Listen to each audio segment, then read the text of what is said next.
Kenny Austin sudah mulai berani bertingkah bucin, dan cubit pipi Amanda Manopo. Romeo menemukan sebuah kotak misterius di rumah Heru yang hampir roboh, berisi kliping keluarga Cakradinata dan sebuah disket yang menyimpan rahasia kelam. Setelah bekerja sama dengan seorang ahli hit, Yasmin mengetahui bahwa keluarga Cakradinata adalah dalang di balik kematian orang tuanya. Yasmin hancur dan ingin berhenti menyelidiki, tetapi Romeo meyakinkannya untuk terus maju, berjanji untuk selalu mendukungnya. Namun, video penting itu terputus sebelum Heru menyebutkan nama anaknya, menimbulkan teka-teki baru bagi Yasmin. Sementara itu, Dania berhasil membuktikan kemampuannya saat diserang oleh orang suruhan Baskara. Di sisi lain, Romeo terlibat perseteruan dengan Dirga yang membuat keputusan gegabah.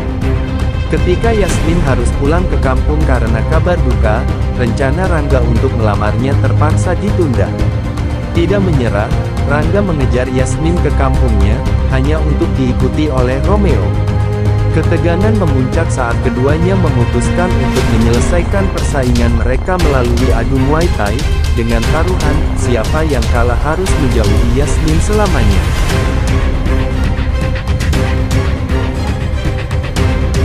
Geram, ini ungkapan Kenny Austin soal Amanda Manopo dan Arya Saloka hadiri Festival Film BIFF 2024. Amanda Manopo kembali terseret dugaan adanya hubungan spesial dengan Arya Saloka.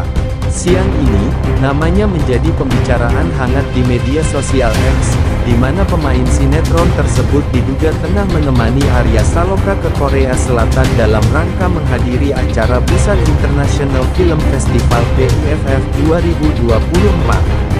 Dari situ, netizen menaruh dugaan kepada Amanda Manopo karena model rambut dan sorot matanya yang terlihat mirip meskipun setengah wajahnya ditutupi. Netizen meminta agar Amanda Manopo dan Arya Saloka mengakui saja hubungan spesial mereka yang selama ini tak pernah dikonfirmasi. Sebab, bagaimanapun keduanya berusaha merahasiakan kedekatannya, ada saja cara untuk memergoki mereka. Wanita yang diduga Amanda Manopo itu duduk di antara barisan para penonton.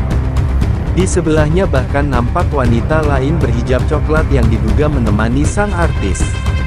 Jika memang wanita yang dimaksud adalah Amanda Manopo, maka netizen semakin yakin adanya hubungan serius antara dirinya dengan Arya Saloka.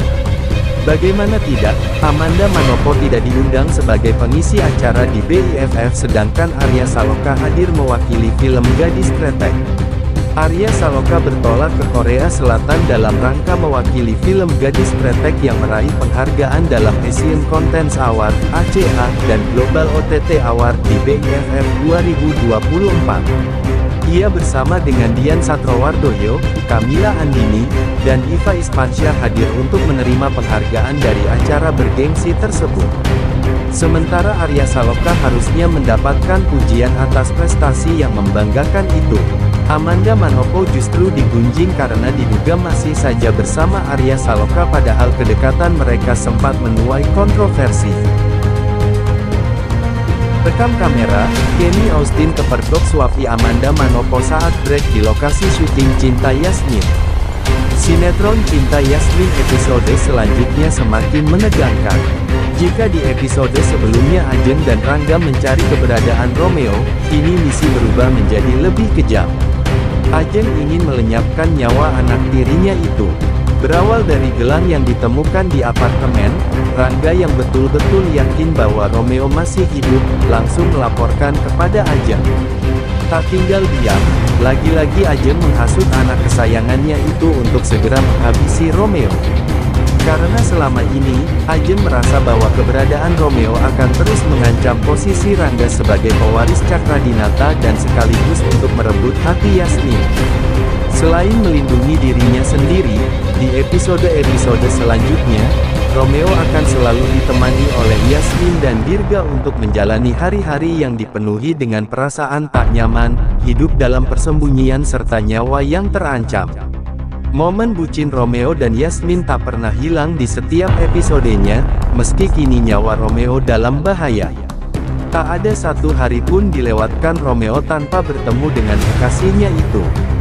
Selain Romeo dan Yasmin yang selalu bergandengan tangan saling melindungi dan membahagiakan, ada Dirga yang siap sedia kapanpun dibutuhkan. Baskara terus saja mencemaskan nasib Romeo. Dia berharap putranya bisa segera ditemukan dalam keadaan selamat. Meski Romeo bukanlah darah dagingnya, kasih sayang Baskara pada Romeo sama besarnya dengan yang diberikan kepada anak kandungnya, Rangga dan Alisa. Lantas, kapan persembunyian Romeo segera diakhiri? Apakah Rangga masih punya sedikit hati nurani, menolak permintaan ibunya untuk menghabisi nyawa adik tirinya? Sementara itu, Prasetyo, yang merasa terancam oleh Sniper yang disewanya, memutuskan untuk mengakhiri hidup si Sniper dengan racun. Sementara itu, Ajeng semakin mendesak Rangga agar terus mendekati Yasmin, berharap bisa menjauhkan Yasmin dari kebenaran. Romeo dan Dirga akhirnya menemukan rumah sang Sniper, namun terlambat, Sniper tersebut sudah meninggal. Ketika mereka mengecek ponsel Sniper itu, mereka menemukan pesan misterius yang memerintahkan untuk membunuh Romeo. Rangga, yang akhirnya menemukan bukti kuat, mengonfrontasi Ajeng. Ia terkejut saat mengetahui bahwa Ajeng sendiri yang memberikan perintah kepada Prasetyo untuk membunuh Romeo. Meskipun kaget, Ajeng berdalih bahwa semua ini dilakukan demi melindungi Rangga. Meski dirundung konflik batin, Rangga akhirnya setuju untuk bekerja sama dengan Ajeng, berencana untuk menemukan Romeo sebelum Baskara menemukannya. Di tempat lain, Yasmin dan Romeo menerima telepon dari Dirga, yang menemukan petunjuk dari ponsel Sniper tentang dalang